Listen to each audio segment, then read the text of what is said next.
અમે અત્યારે આ પ્રેસ મીડિયાના માધ્યમથી જે પણ કૌભાંડ બહાર પડી ગયા છે એ અમારી પાસે જે બિઝનેસ તપાસનો જે રિપોર્ટ છે એ આધારે અમે બહાર પાડીએ છીએ. અમે કોઈ પર એલિગેશન નથી કરતા કે ભાઈ આમાં અમે જે બોલી છીએ આક્ષેપો નથી.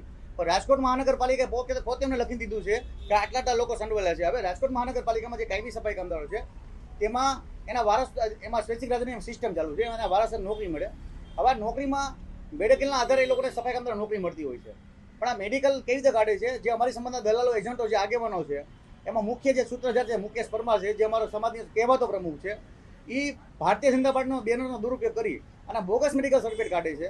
હવે બોગસ મેડિકલ સર્ટિફિકેટ હોય શું? એકચ્યુઅલી તમને કહી દો, બોગસ મેડિકલ સર્ટિફિકેટ એ હોય કે કોઈ પણ સફાઈ કામદાર એ અનફિટ હોય તો એના બાળક એના વારસદારને નોકરી મળે, ફિટ હોય તો નોકરી ન મળે. એમાં મુખ્ય બે બીમારી હોય છે, કમર અને શ્વાસ. પછી જેન્યુઅન કેસમાં જો બેડ રેસ હોય અથવા કંઈ ગંભીર બીમારી હોય તો નોકરી મળી જતી હોય છે. પણ મુખ્ય બે બીમારી હોય તેમાં નોકરી મળવાના ચાન્સીસ વધારે હોય છે. હવે આ કમર અને શ્વાસમાં આ લોકોએ એવું કર્યું છે, કોઈ પણ ફિટ કામદાર હોય જે કામ કરી શકે એ પરિસ્થિતિમાં હોય. ઘણા બધા વોર્ડ એવા છે જે સફાઈ કામદારો નિવૃત્ત થઈ ગયા છે અને એ જ વોર્ડનો બધા કોન્ટ્રાક્ટમાં કામ કરે છે.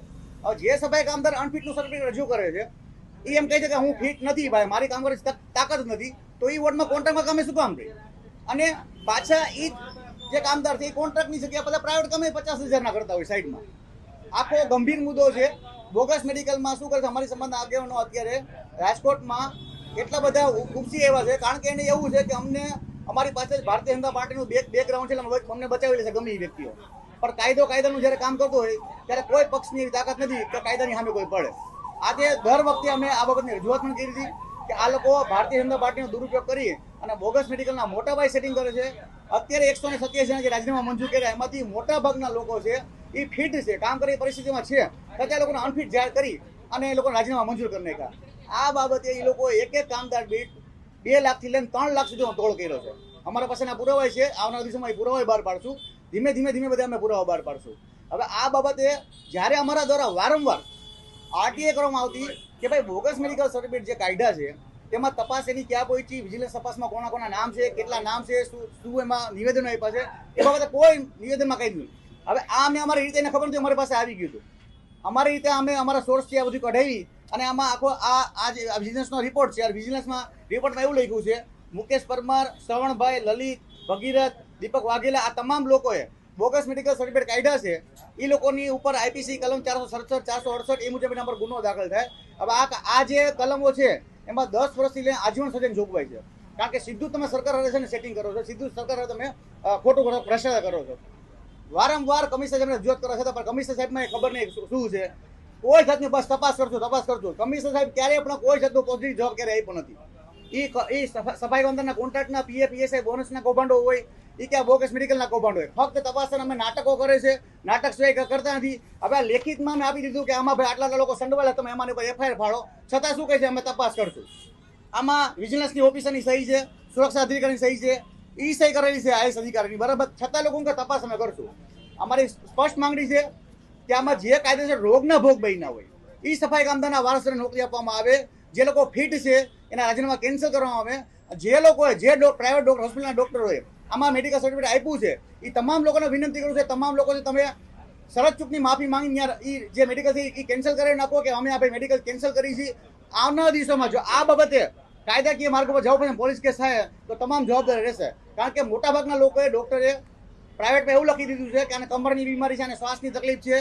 અને આ જે ઠરાવ કર્યો રાજકોટ મહાનગરપાલિકાએ નવો ઠરાવ, એ ઠરાવમાં ક્યાંય પણ એવો સ્પષ્ટ ઉલ્લેખ નથી કે સફાઈ કામદારને પ્રાઇવેટ મેડિકલના આધારે રાજીનામા મંજૂર કરવા.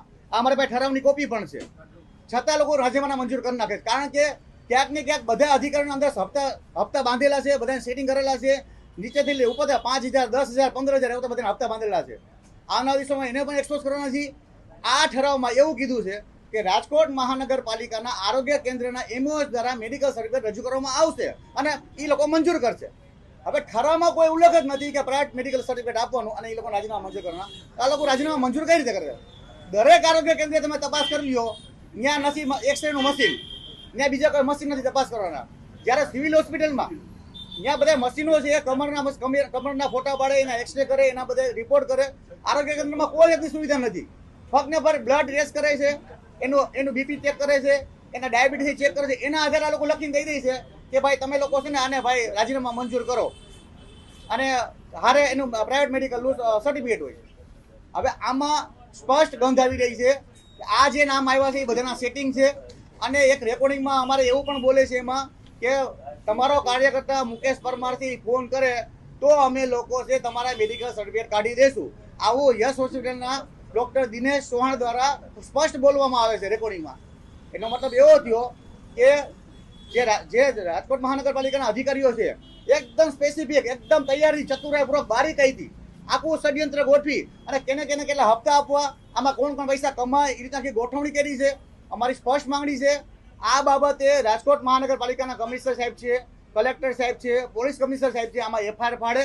અન્યથા આવનારા દિવસોમાં જે લોકો રોગના ભોગ કાયદેસર બન્યા છે, જે લોકો કાયદેસર રોગથી પીડિત છે, એ લોકોને સાથે રાખી ડૉક્ટર બાબા સાહેબની પ્રતિમા હોસ્પિટલ ચોખાતે મારા દ્વારા ઉપવાસ આંદોલન કરવામાં આવશે.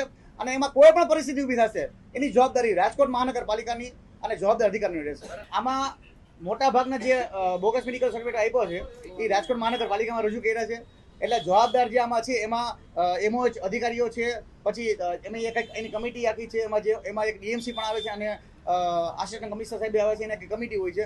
હવે કમિટી જ્યારે મૂકે એ છે મંજૂર કરતા હોય છે અને આરોગ્ય કમિશનની જે ટીમ હોય એમાં એ તપાસ કરી અને જ્યારે એમાં એની જે ડીપીસી 2 એમાં લોકો મંજૂરી આપતા હોય છે. એનો મતલબ સ્પષ્ટ થઈ ગયું આમાં જવાબદાર જે અધિકારી હોય, મતલબ દાખલા તરીકે એસડબ્લ્યુ એમના કોઈ જવાબદાર અધિકારીઓ આવતા હોય. અત્યારે અમારી પાસે જે સહી એવી છે એમાં પ્રજેશભાઈ સોલંકી મતલબ પર્યાવરણ ઇજનેરની હોય, પછી એની અંદરમાં કેની કામગીરી આવતી હોય, એ કોણ કરતા હોય એ એક તપાસનો વિષય છે. પણ એકચ્યુઅલી જે લોકો આમાં સંડોવાયેલા છે એ આરોગ્ય અધિકારીઓ આમાં સંડોવાય છે મોટા.